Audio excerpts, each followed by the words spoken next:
Bonjour à toutes et à tous, bienvenue à ce séminaire aux racines de l'exploitation des ressources, alimentation, extractivisme, écologie. Alors ce séminaire est le fruit d'une collaboration entre l'école urbaine de Lyon et la Health of Mother Earth Foundation, fondée au Nigeria par Nimo Bassé, que vous avez eu l'occasion de rencontrer hier, et qui est l'invité d'honneur de cette 3e édition d'À l'école de l'Anthropocène. Alimentation, extractivisme, écologie. 3 volets d'une thématique et d'une problématique plutôt générale et que nous allons aborder au cours de 3 séances, aujourd'hui, demain et après-demain, de la question particulière de l'agriculture, de l'alimentation à celle de la souveraineté alimentaire, puis de la question de l'héritage colonial dans la gestion des ressources pour finir par un questionnement sur la notion de colonialisme vert. Des rencontres et des discussions entre divers acteurs de plusieurs horizons pour tenter de mettre la lumière sur les réalités du rapport aux ressources, à l'épuisement de celles-ci et au maillage entre leur gestion contemporaine et l'héritage colonial. Aujourd'hui, la première question que nous nous posons est donc qui nourrit la planète ? Cette séance va être animée par Nimo Bassé et par moi-même, avec 4 invités. Arthur Grimont-Pont en plateau, ingénieur spécialisé en aménagement du territoire et chargé de recherche à l'école urbaine de Lyon. Mamadou Goïta, directeur exécutif de l'Institut de recherche et de promotion des alternatives en développement basé à Bamako au Mali. Muriel Mambrini-Doudet, directrice de recherche à l'INRAE, et Mariam Mayette, directrice du Centre africain pour la biodiversité basé à Johannesburg, en Afrique du Sud. Nimo, si vous le voulez bien, peut-être que vous pouvez maintenant introduire un peu cette séance avant que nous passions la parole aux différents intervenants pour un premier exposé général.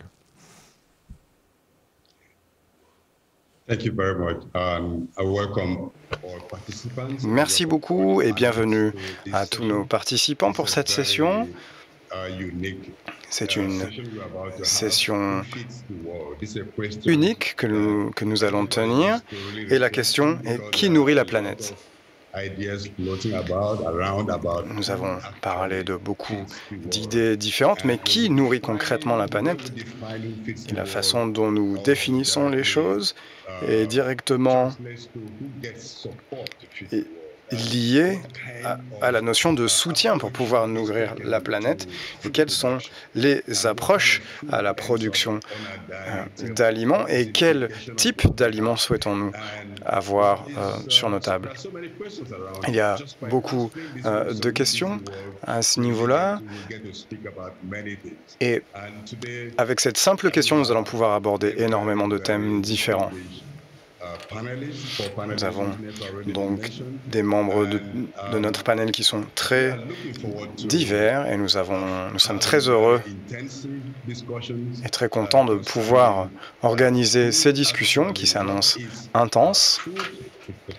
Et nous essayons de définir ce qu'est l'alimentation, qui la produit. Est-ce que la nourriture doit être génétiquement modifiée, standardisée?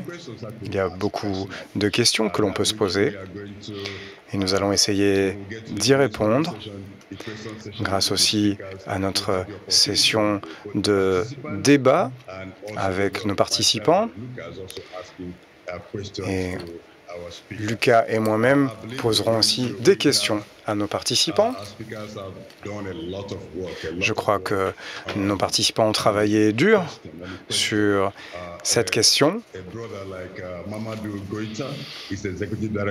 Nous avons l'honneur d'avoir Mamadou Goïta, qui est donc un socio-économiste du développement et un ingénieur en gestion des systèmes d'éducation et de formation, qui est le directeur exécutif de l'Institut de recherche et de promotion des alternatives au développement. Ici, on parle de la promotion des alternatives et on parlera du travail excellent qui est réalisé en ce moment au Mali. Nous aurions aussi Mariam Mayet,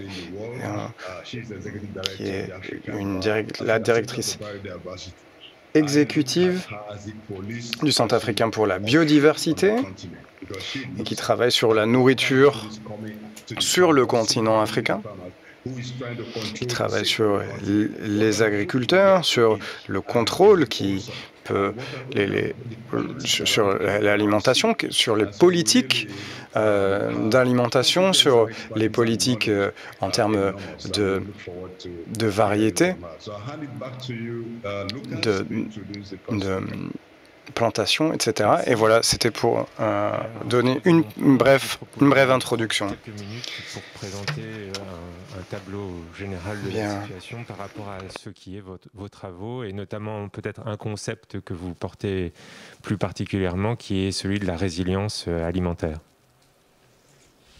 Merci beaucoup pour cette introduction.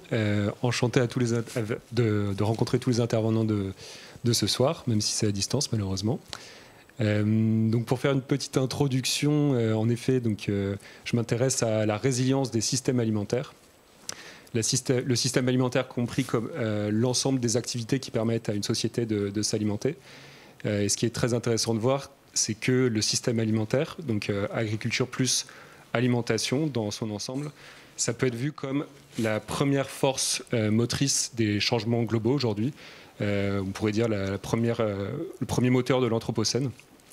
Et en retour, ironiquement, c'est aussi peut-être les activités vitales les plus directement menacées par les changements globaux à l'œuvre. Il y a eu une étude parue dans la revue Ecology and Society, dirigée par Campbell en 2017, qui cherche à évaluer les impacts de la production agricole, uniquement la production agricole, sur les 10 limites planétaires qui avaient été définies et proposées par l'équipe du Stockholm Resilience Center et avec les chercheurs Johan Rockström, il me semble. Et donc, ils essayent de voir l'impact de la production agricole sur chacune de ces limites. Donc, parmi ces limites, vous savez qu'il y en a 5 qui sont déjà dépassées ou en passe de l'être. Il y a notamment l'intégrité de la biosphère, la biodiversité. Il y a également les cycles biogéochimiques, dont le cycle de l'azote et du phosphore. Il y a le changement d'usage des sols, le prélèvement d'eau douce et le changement climatique, bien sûr. Et parmi ces 5 limites qui sont déjà dépassées ou en voie de l'être, la production agricole est la première cause ou l'une des premières causes de dépassement de ces limites. Donc on voit que simplement le secteur de la production agricole est une force motrice absolument majeure des grands paramètres biophysiques du système Terre. Et en retour, la production agricole et les autres activités nécessaires à notre alimentation sont directement menacées par ces évolutions globales. Donc si on prend un exemple, la biodiversité, qui est peut-être la limite la plus largement dépassée aujourd'hui, avec l'ampleur et le rythme d'extinction des espèces qui sont similaires à ce qu'on a vu lors des 5 grandes extinctions massives des temps géologiques, on voit que l'agriculture est responsable d'à peu près 80% de la déforestation à l'échelle planétaire, que ce n'est pas au profit simplement de l'expansion démographique, mais que c'est plutôt lié à l'expansion d'un modèle agro-industriel extractiviste. Pour les nommer en Amérique du Sud, c'est principalement des cultures de soja, bien sûr, et de l'élevage extensif. Et en Asie du Sud-Est, ce sont les cultures de palmiers à huile. Et donc ces cultures intensives ou extensives pour le cas de l'élevage grignotent la forêt, des forêts parfois primaires, tropicales, qui sont les plus riches réservoirs de biodiversité de la planète, pour le profit d'un nombre très limité d'acteurs, et ça on y viendra plus tard. Et en retour, quelles sont les conséquences d'un déclin, d'un anéantissement, on peut dire, de la biodiversité sur l'agriculture? Si on prend le cas des insectes, qui est particulièrement éloquent et qu'on observe même en Europe, chez nous, donc on estime aujourd'hui le déclin de la population d'insectes. Il y a des chiffres qui vont de 50% à 66% de la masse des insectes. Donc c'est vraiment un anéantissement biologique en termes de vitesse. On voit que, par exemple, les 3/4 des espèces cultivées sur Terre sont dépendantes de la pollinisation. La biodiversité, donc la complexité des agroécosystèmes, est indispensable pour faire face au changement climatique, pour faire face à la sécheresse des sols, pour faire face aux ravageurs. Et donc, des systèmes qui sont simplifiés sont d'autant plus vulnérables face à ces évolutions globales. Et donc on pourrait faire ce travail de voir pour chacune de ces limites planétaires, on voit que symétriquement l'agriculture pose de très très nombreux problèmes et est la cause d'aggravation directe de certaines évolutions défavorables. Et en retour, ces évolutions défavorables pèsent très lourdement sur l'organisation du système agroalimentaire tel qu'il fonctionne aujourd'hui. Donc pour ce qui concerne le changement climatique, donc on pourrait parler bien sûr pendant des heures des impacts du changement climatique sur la production agricole, mais il va provoquer par exemple l'inondation de très très grands deltas fertiles, là où se pratique une grande partie de l'agriculture mondiale, notamment par exemple le delta du Mékong et du Nil. On estime qu'il y a à peu près 1,7 milliard de personnes qui dépendent des bassins fluviaux aval de grands fleuves et qui s'écoulent depuis les glaciers. Donc toutes ces ressources alimentaires sont en péril avec ces grandes évolutions. Et puis on pourrait aussi parler longtemps de la dépendance du système agroalimentaire moderne à l'extractivisme, notamment des ressources minières et fossiles, les énergies fossiles. Et je ne vais pas le faire du coup parce que mais pas trop rapidement pour que les interprètes puissent en même temps traduire pour les intervenants et puis pour le public anglophone. Pardon, je vais essayer de ralentir mon rythme de parole pour les interprètes. Et donc pour ce qui concerne le pétrole, l'ensemble de notre système alimentaire s'est organisé autour d'une ressource comme si elle était gratuite et en quantité illimitée. Notamment dans les pays industrialisés. Donc en France, par exemple, on estime qu'il y a à peu près 30 000 camions qui traversent la France d'un bout à l'autre quotidiennement pour répartir les denrées alimentaires à la surface du territoire. Alors que si on retourne à la fin du 19e siècle, à part quelques trains électriques, on n'avait besoin de quasiment aucun transport dépendant des énergies fossiles pour nous alimenter. Donc c'est difficile d'imaginer à quoi ressemblerait notre système alimentaire en cas d'une contraction énergétique forcée à l'échelle mondiale, qu'on est absolument sûr de connaître, entre parenthèses, dans les décennies qui viennent. Voilà pour une courte introduction. Et je reviendrai plus tard sur le dessus. Oui, merci. Peut-être, si Nimo est d'accord, juste une question. Est-ce que la pandémie, et notamment la première partie de la pandémie, vous a appris des choses sur la vulnérabilité des systèmes agricoles? Au sens où, comme consommateur, on a l'impression, en tout cas dans les pays les plus riches, qu'on a pu continuer à avoir accès à l'ensemble des produits qu'on souhaitait. Est-ce que vous voyez les choses d'une manière différente par votre lunette d'analyse? Alors, comme on travaille sur la question de la résilience du système alimentaire, c'est une question qui nous est très souvent adressée.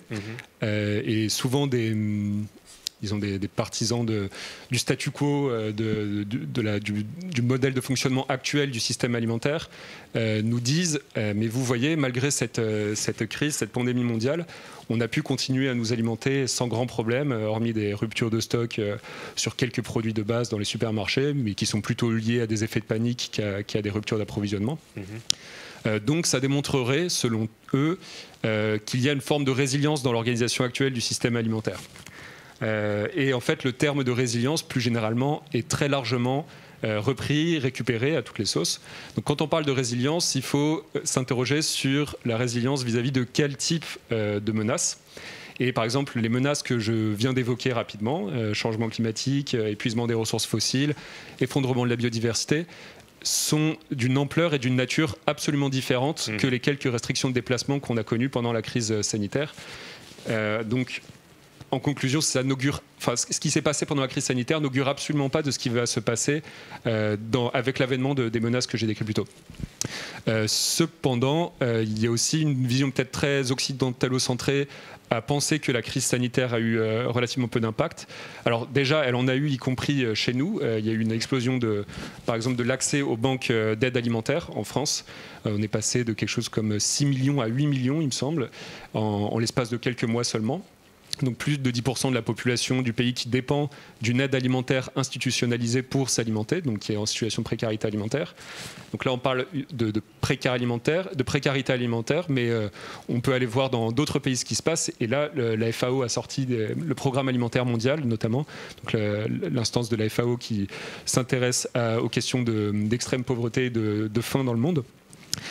Table sur une éclosion de la faim dans le monde, alors que la faim avait plutôt décliné en partant de chiffres ahurissants, de l'ordre de 700 millions de personnes qui sont sous-alimentées à l'échelle planétaire, mais avec une légère tendance à la baisse depuis quelques années, voire décennies.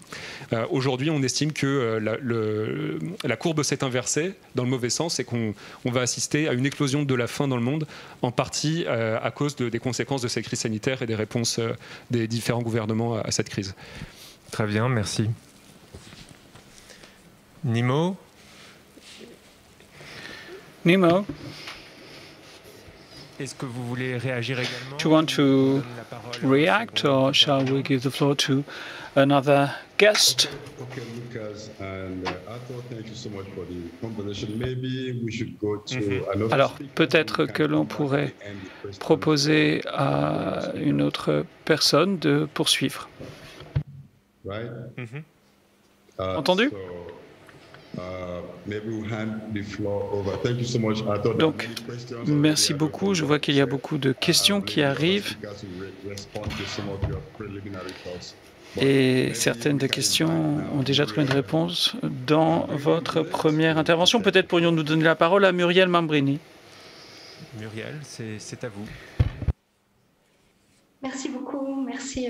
Heureuse d'être là ce soir avec vous. Et le propos que j'ai préparé est plutôt d'essayer d'aller ensemble vers une forme d'expérience de pensée pour pouvoir ouvrir un peu une arène de propositions et d'actions. Et donc, il me semblait intéressant comme point de départ, puisque l'idée, c'est de faire des travaux aux racines de l'exploitation des ressources, c'est le titre, de commencer par décomposer la question que vous avez posée. La question que vous avez posée, c'est qui nourrit la planète? Alors, je commencerai par nourrir, pas parce que c'est comme ça que débute la question, d'ailleurs, elle commence par qui? Et le qui, je vais le considérer un peu au milieu et peut-être à la fin de mon propos. Et j'aurais pu aussi prendre la question à revers, ce que je vais faire à la fin d'ailleurs. C'est qui la planète nourrit-elle? Donc si je prends, et si on s'intéresse à nourrir, et je m'y intéresse peut-être aussi parce que je suis nutritionniste. Nourrir, je nourris, tu nourris, il nourrit, nous nourrissons tous un prochain. C'est l'attention minimale, princeps, la responsabilité minimale vis-à-vis de ce qui fait vie à nos côtés ou de ce qui dépend de nous. Et certainement, ce qu'on attend en retour, c'est une forme de lien, au minimum une forme de reconnaissance, si ce n'est une attention à prendre soin ou à nourrir en retour. Donc le qui nourrit la planète, il faudrait lui demander ce qu'il en attend aussi en retour. Mais passons, j'ai dit que je me préoccupais du qui à la fin. Donc si on reprend nourrir, c'est fournir des ingrédients nécessaires à la vie. Ils seront métabolisés par celui qui reçoit cette nourriture. Celui qui reçoit cette nourriture grandira, une fois grandi, il vivra. C'est fournir les ressources nécessaires, c'est aussi alimenter. Alimenter, c'est aussi former, éduquer, entretenir et poser de quoi grandir et vivre, au-delà de simplement s'alimenter, je dirais. Et donc voilà ce qui finalement fait résonner avec ce qu'on a reçu de nos parents, ce qu'on reçoit de notre environnement. Et voilà ce qui fait aussi écho à la responsabilité de chacun, y compris la mienne en tant que chercheur. Et donc, en tant que chercheur et nutritionniste, si on me prend la question de nourrir, ma tendance sera de déployer un peu une facette analytique. Je vais me focaliser sur cet aliment d'un côté, sur les besoins de l'organisme vivant de l'autre, et je vais essayer de voir ce qui est en correspondance et ce que je peux modifier. Donc, je vais me poser la question, répond-il aux besoins globaux, en protéines, en énergie, en vitamines, en minéraux? Quel est son équilibre en éléments nutritifs? Est-ce qu'on peut compenser les déséquilibres? Parce qu'il y a toujours des déséquilibres dans un aliment. Est-ce qu'on peut les compenser? Et est-ce qu'il y a d'autres éléments qui peuvent affecter son usage et son métabolisme? Et je souhaiterais garder en tête ces 4 types de questions, parce que quand on va se poser la question de la planète, j'aimerais bien qu'on y revienne. Mais donc cette forme d'évaluation n'est jamais suffisante, parce que là je vous parle d'alimenter et pas de nourrir.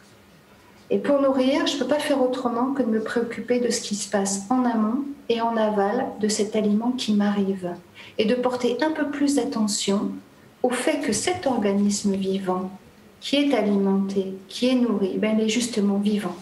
Il a son propre environnement, ses propres habitudes et ses propres choix. Alors, si je regarde du côté de la production de cet aliment, de sa qualité, je m'intéresse à la distribution, au contrôle de sa qualité. Si je me transformais en économiste, eh bien, ça peut compliquer pour moi, mais je repérerais les flux, les ressources, les flux financiers, mais aussi toutes les influences, les régulations, ce qu'on nomme en fait environnement alimentaire. Un environnement organisé en filières, plus ou moins intégrées, plus ou moins complexes, certaines très historiques, car le début de la chaîne est presque sous nos yeux tous les jours, pour peu qu'on y prenne garde. C'est la terre nourricière et ceux qui la cultivent. L'autre maillon de la chaîne, que l'on considère bien souvent en dehors de cette dernière, c'est nous. C'est celui qui est nourri, c'est le consommateur, c'est sa culture, ses goûts, son libre arbitre aussi, même si ce dernier est à cultiver. Alors je voudrais bien revenir au qui d'un bout de la chaîne. Dire que la place de l'agriculteur, de l'agricultrice, de l'agriculture a largement évolué ces dernières années est faible par rapport aux mutations qu'a opéré ce monde d'entrepreneurs et d'innovateurs qui ne cessent de se réduire d'ailleurs.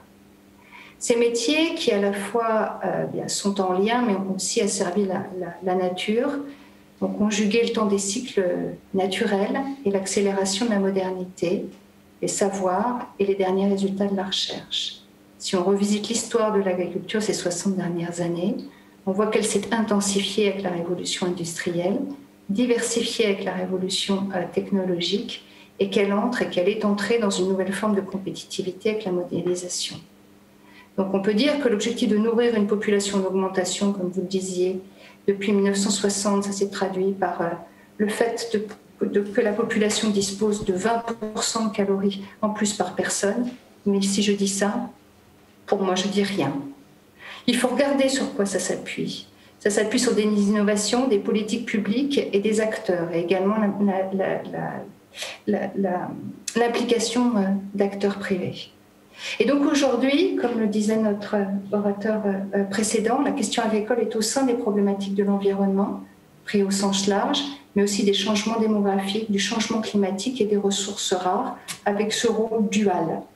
En 2008, la Banque mondiale avait choisi comme thème l'agriculture. Et nous étions plutôt heureux, puisque enfin, on y accordait une attention. En 2009, dans la foulée, le Forum économique mondial de Davos plaçait le risque alimentaire comme un risque émergent.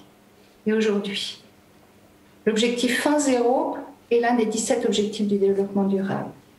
Comme le disait l'orateur précédent, eh bien, les personnes qui souffrent de la faim, après avoir diminué jusqu'en 2015, augmentent progressivement depuis cette date. Et l'effet du Covid, comme vous le disiez, fait que le nombre, 135 millions de personnes supplémentaires, risquerait de souffrir d'insécurité alimentaire aiguë d'ici à la fin 2021. Donc, c'est crucial de savoir qui véritablement nourrit la planète. Et c'est toujours à l'occasion des crises que l'on se rappelle que les productions agricoles sont à la base de notre alimentation. Je parle bien des productions agricoles. J'invite à les distinguer, car il y a une diversité qui est en marche et qui s'accroît. Et je parle également des agriculteurs et des agricultrices, un métier qui n'a pas toujours vraiment le vent en poupe compte tenu. C'est un métier difficile, non rémunérateur et bien souvent des gens pauvres. Or, leur cahier des charges a bien évolué. Gestion des ressources naturelles, développement rural, rejoignent aussi des impératifs alimentaires et économiques. Et même si la diversité des agricultures s'accroît, à chaque fois, c'est toute une organisation, une filière, des conseils, un dispositif de formation et d'éducation, un dispositif de réseau social et de collaboration et une image sociale qui doit entrer en transition. Donc, quel peut être le nouveau contrat social de tout cet écosystème ? Nous y travaillons avec les acteurs, mais je pense que la question que vous posez va nous y aider. Parce que relever les défis de la compétitivité et de ce progrès social en intégrant l'ensemble et pour la planète est aussi un véritable bouleversement au cœur des différents métiers. J'aimerais dire que nous sommes en transition vers des systèmes plus en reconnaissance de la planète. Mais transition d'une part et vision d'autre part entraînent vulnérabilité si on garde les mêmes logiques et si on garde des logiques de conception efficaces affirmée comme celle des débuts de l'ère industrielle. Donc j'aimerais que cette transition soit une affirmation des rôles reconnus à l'agriculture dans toutes les régions du monde. J'ai une liste des commandes que je pourrais faire à chaque étage du système, mais il manquera encore quelque chose. Et ce qui manquera, ce sont encore des véritables changements, y compris de philosophie. Et nous devons nous y atteler également. Des philosophies déliées du pouvoir, des philosophies qu'on pourrait appeler discrètes. Et pour vous en donner une perception, pour vous donner à y contribuer, j'aimerais aller sur l'autre partie de la question qui était posée et de m'atteler à la planète. Vous avez vu où nourrir m'a emporté. Au début, j'étais nutritionniste. Après, j'ai pas pu m'empêcher de mobiliser des espaces politiques, finalement, pointer notre manque de cadre pour penser autrement. Et ça, ce sujet-là sur l'alimentation l'emporte inévitablement. Et donc, je me propose pour un temps, et jusqu'à la fin de mon propos, de me poser comme nutritionniste de la planète. De quoi ai-je besoin pour la nourrir? Tout en sachant que l'on connaît les recettes. Comme je le disais, quand il a fallu accélérer les moyens pour nourrir le monde, on a su mobiliser innovation, politique publique et acteurs privés. Donc, en tant que chercheuse nutritionniste de la planète, je décompose. Quels sont les besoins globaux de sa planète, ses ingrédients? Et d'ailleurs, est-ce qu'on peut les lister, les ingrédients essentiels? Quel est son équilibre en éléments nutritifs, unitaires et proprement essentiels? Peut-on compenser les déséquilibres? Quels éléments peuvent affecter le bon usage de la planète? L'impact sur la santé de la planète elle-même. Si vous voulez, est-ce qu'il y a des éléments qui peuvent limiter en retour sa valeur nutritive? Est-ce qu'on peut anticiper à partir des formules et que peut-on mobiliser en sachant et ce qu'on sait de la nature humaine, de ses comportements, de ses acteurs et de ses intrications? Et de même, si on veut aller plus loin, si nous nourrissons la planète, qui la planète nourrit-elle en retour? Il nous a fallu vraiment aller dans l'espace pour réaliser combien nos représentations pouvaient limiter nos capacités à comprendre et agir. Comme il sera quand même difficile, et ça nous prendra du temps, d'aller un peu plus loin que notre planète, je vous propose donc de mettre en place la planète dans sa propre filière, à elle, son propre système univers, et de revenir vers ce que chacun d'entre nous fait et considère pour nourrir la planète. Car finalement, il n'y aura pas de philosophie discrète, sans vision partagée, avec nos nuances, sans partage de questions, de doutes, de la prise de risque, sans définition des missions de chacun à tout niveau de la chaîne de production, en incluant intérêt public et privé. Et je pense que ce que vous organisez permet de le réfléchir. Ce n'est pas un mouvement naturel, loin de là. Il est pour l'instant activé par des convaincus, par des visionnaires, et on ne peut plus compter uniquement sur des initiatives d'individus convaincus, ni à l'opposé, marqués de manière instantanée de grands objectifs fédérateurs inventés de l'extérieur. Ça demande des outils, une méthodologie. Et vu de la planète, si on s'y replace, les cloisons entre rural et urbain, entre zones protégées et zones cultivées sont relativement ténues.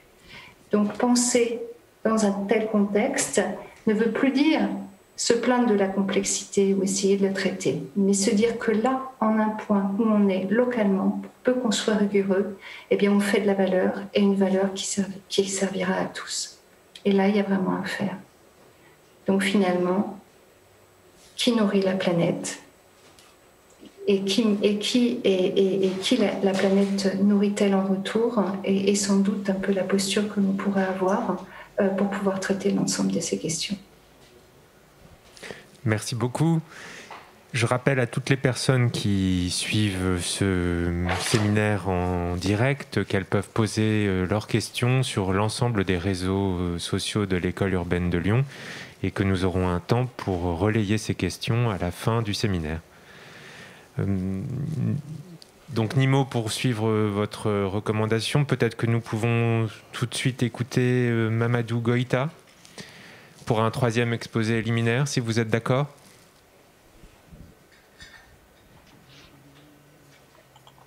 Thank you very much. Merci beaucoup, Nemo. Je vais parler français. Comme il y a déjà les interprètes, j'espère que vous m'entendez bien. Oui, très bien, merci.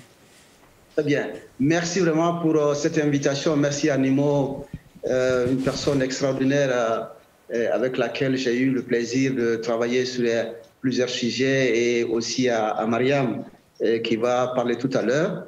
Je pense que ce sujet a été vraiment bien campé par les deux premiers intervenants.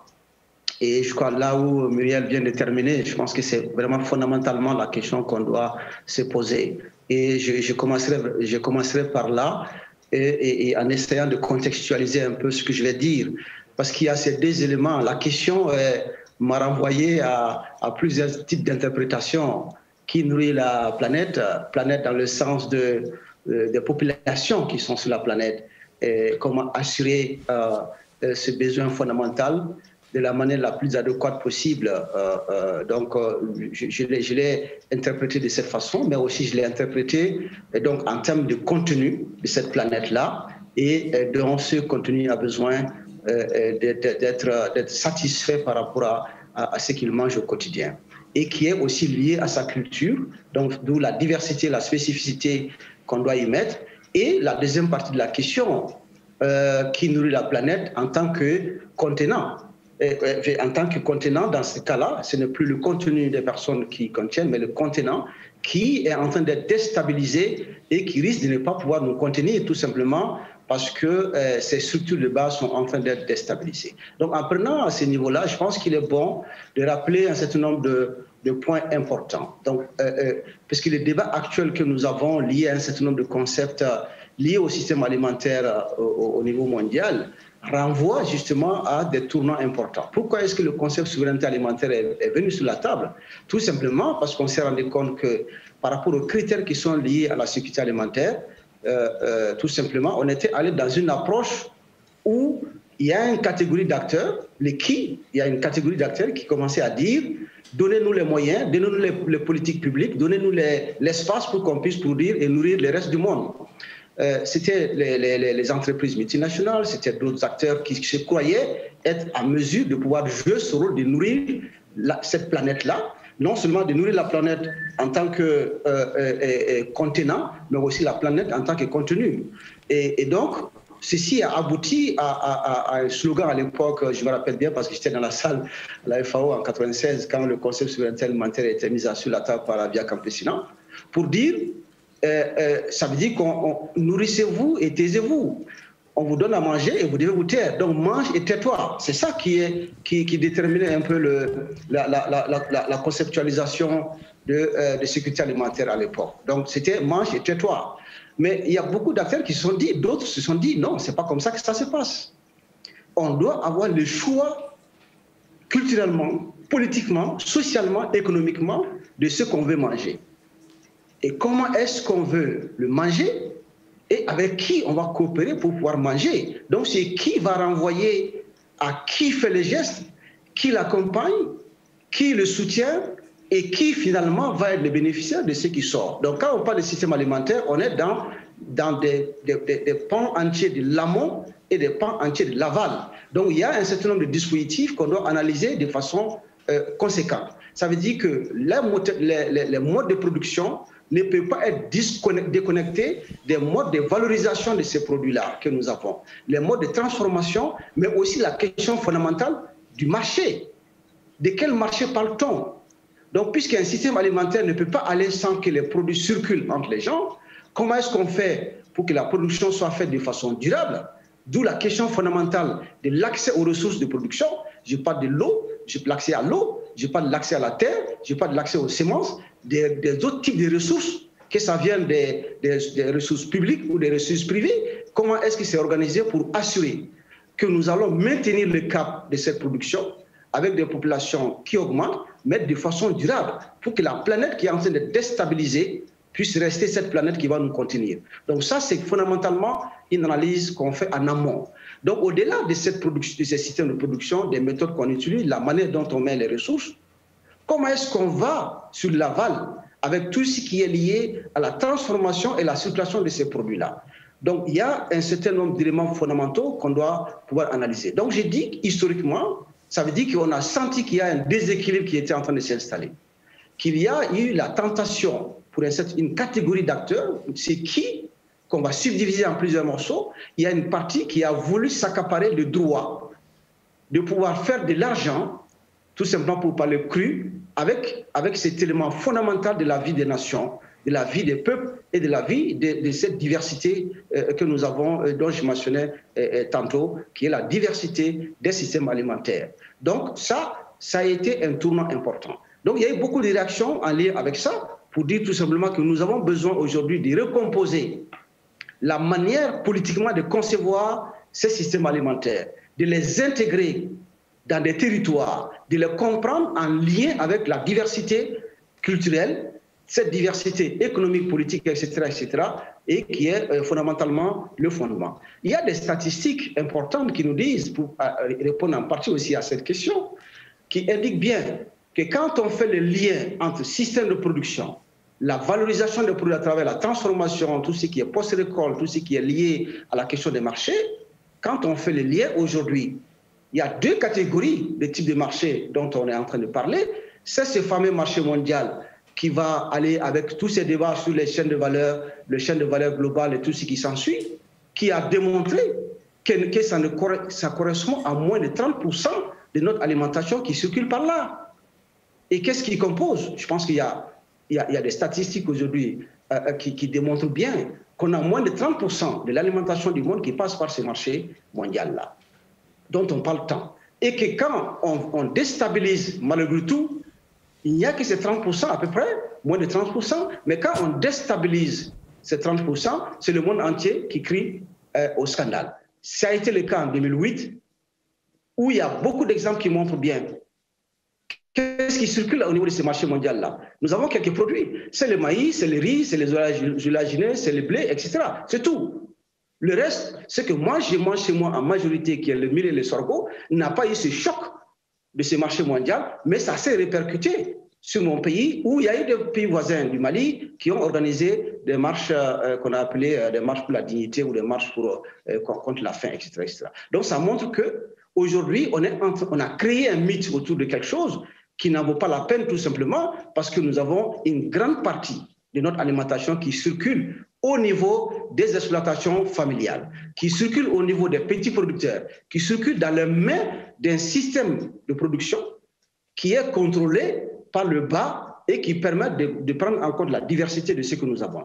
Donc vous avez plus de 70% de l'alimentation du monde qui circule dans un autre espace qui n'est pas ce marché mondial-là et qui se retrouve en train d'être circulé autour de certains types de marchés qu'on appelle les marchés territoriaux, qui sont liés au système alimentaire. Donc il y a cette connexion, cette trilogie entre la production, la transformation, valorisation et les types de marchés, donc qui est l'espace non seulement de socialisation, de création de richesses et de redistribution de la richesse à l'intérieur de ces espaces-là. Donc pour moi, la question fondamentale, qui organise les marchés, qui domine les marchés et de quel marché parle-t-on? Donc ça, c'est notre réponse au qui. Aujourd'hui, la tentation, c'est de dire que ce marché mondial-là doit accueillir l'alimentation du monde, et tandis que nous savons bien que ce n'est pas le cas. Donc il y a un mythe qu'on a créé et qui déstabilise toute la pensée que nous avons autour de ces questions. Donc le système alimentaire est déstabilisé par rapport à cette volonté qu'on a de déstabiliser finalement ce qui assure cette alimentation du monde, en grande partie, que je viens de mentionner, qui sont au niveau de mon village, qui sont au niveau des villages du Guatemala, du village de France, etc., et qui sont situés aussi dans les zones périurbaines de nos grands centres urbains et qui produisent de façon durable pour essayer de nourrir le monde. Donc, en essayant de déstabiliser, on s'est attaqué aux ressources. C'était d'abord de retirer tout ce qui est... Les modèles de révolution verte qui sont venus ont été créés pour ça. Parce que quand on parle de l'agriculture destructrice de l'environnement qui crée aujourd'hui les changements climatiques, on parle d'un type d'agriculture qui est associé justement à cette utilisation intensive de l'eau, l'utilisation intensive des intrants chimiques, l'utilisation intensive, disons, de tout ce qui concerne les semences, appelées des semences hybrides ou d'autres choses, qui sont des éléments qui ont créé l'érosion génétique et de diminuer la marge de la diversité liée aussi à cette diversité alimentaire. Donc nous constatons aujourd'hui qu'il y a une évolution négative dans ce sens-là. Je prends juste l'exemple de mon pays, le Mali. Pendant la période coloniale, la France a initié avec le Mali l'un des plus grands barrages en Afrique de l'Ouest et qui était sur le troisième plus grand fleuve d'Afrique, le fleuve Niger, à Markala, destiné à la production cotonnière. C'est une production coloniale qu'on ne connaissait pas. Mais qu'est-ce que ça avait comme implication? Ça veut dire que c'est l'une des zones les plus arrosées où vous avez une production alimentaire assez forte qui s'est transformée progressivement en production cotonnière.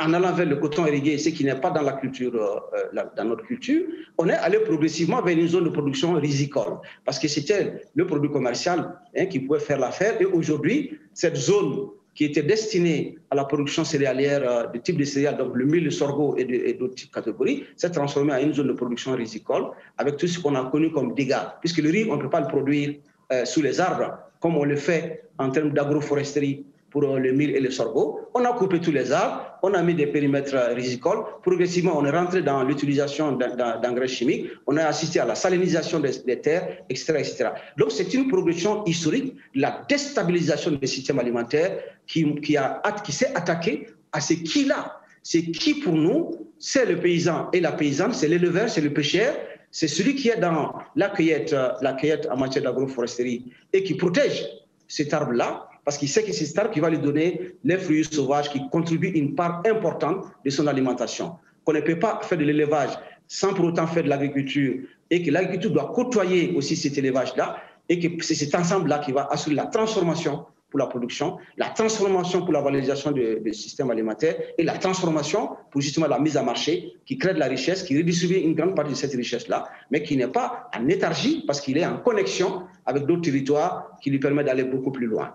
Donc ça, c'est un élément important sur lequel je voulais insister. Qui nourrit la planète? C'est vraiment cet acteur-là qui est menacé dans son existence à travers l'accaparement de ses ressources aujourd'hui, que ce soit les semences, que ce soit la terre, que ce soit l'eau ou d'autres éléments importants. Alors, il y a un autre point important que je voulais évoquer pour terminer. Je crois que je suis à 12 minutes, j'essaie de contrôler moi-même mon intervention. J'espère que je ne suis pas trop rapide pour les interprètes. Donc, pour dire qu'il y a un certain nombre de risques auxquels aujourd'hui on est confronté. Ça veut dire que c'est qui nourrit la planète, je dirais, ma réponse est directe, ce sont ces paysans et ces paysannes qui sont en train d'être marginalisés aujourd'hui, qui bénéficient de très peu d'appui public, mais qui sont aujourd'hui en train de se battre pour continuer non seulement à se nourrir, mais de nourrir le reste de la planète, qui sont menacés et qui sont confrontés à un certain nombre de risques. Et ces risques-là, il y a 4 qui ont été évoqués, les 4 majeurs qui ont été évoqués déjà, je reviens là-dessus.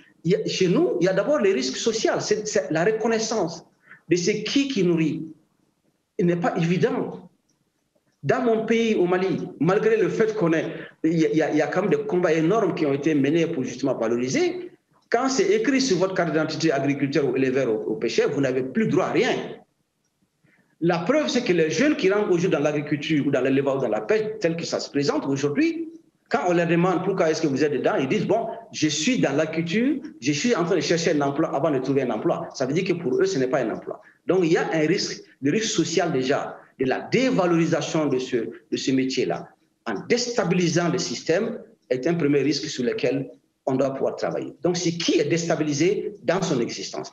Deuxième élément, ce sont les risques techniques et les risques liés aux risques naturels. Donc, on a parlé des changements climatiques qui menacent aujourd'hui, et c'est pour ça qu'il y a des solutions non durables qui sont en train de proposer, qui non seulement ne sont pas à portée de main, mais qui risquent encore de déstabiliser le plus ces systèmes-là, et qui va nous amener, là où ça nous amène actuellement, c'est la déforestation totale, c'est la transformation des écosystèmes en des véritables laboratoires qui finalement ne sont même plus maîtrisables par nous-mêmes.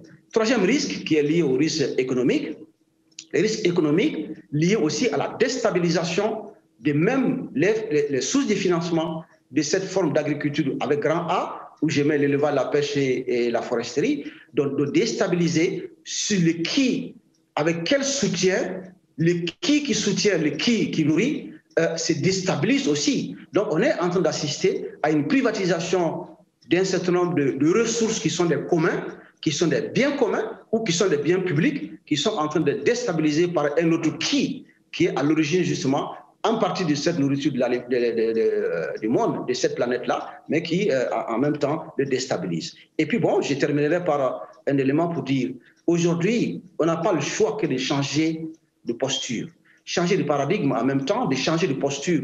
Donc, ce n'est pas seulement lié aux politiques publiques, c'est lié à la manière de penser, à l'idéologie de la nourriture, qui est une culture, qui est aussi un moi et qui doit être ancré dans mes pratiques, mais aussi dans le développement, le modèle de développement économique, politique et social que je vais défendre en tant que population vivant au sud ou au nord, et qui a cette solidarité, cette interaction entre le nord et le sud qui va permettre d'équilibrer. Et c'est le qui nourrit la planète, c'est aussi nourrir cette planète-là pour qu'elle puisse continuer à nous continuer, sinon on risque d'aller vers la catastrophe qui se dessine déjà loin. Donc la question des marchés, la question de la production, la question de la valorisation et la manière dont on gère cette durabilité resteront des débats assez fondamentaux dans le système alimentaire que nous sommes en train tous de décrire, mais avec différentes perceptions en termes de comment est-ce qu'on va arriver à les soutenir. Voilà ce que je voulais juste dire en complément à ces deux excellentes contributions qui ont été faites. Je suis sûr que Mariam va ajouter encore une couche extrêmement importante pour dire que la solidarité pour justement défendre ce modèle, le système alimentaire en amont et en aval, va être déterminant pour la suite de ce que nous sommes en train de vivre aujourd'hui au niveau international. Merci d'avoir dépassé par 1 minute de plus, mais je pense que ça valait la peine de continuer de cette façon pour terminer la dernière partie de ma pensée à ce stade. Merci beaucoup. Merci beaucoup, Mamadou Goïta. Dernier exposé liminaire donc de Mariam Mayet, et je vous rappelle ensuite pour la partie discussion de effectivement pas parler trop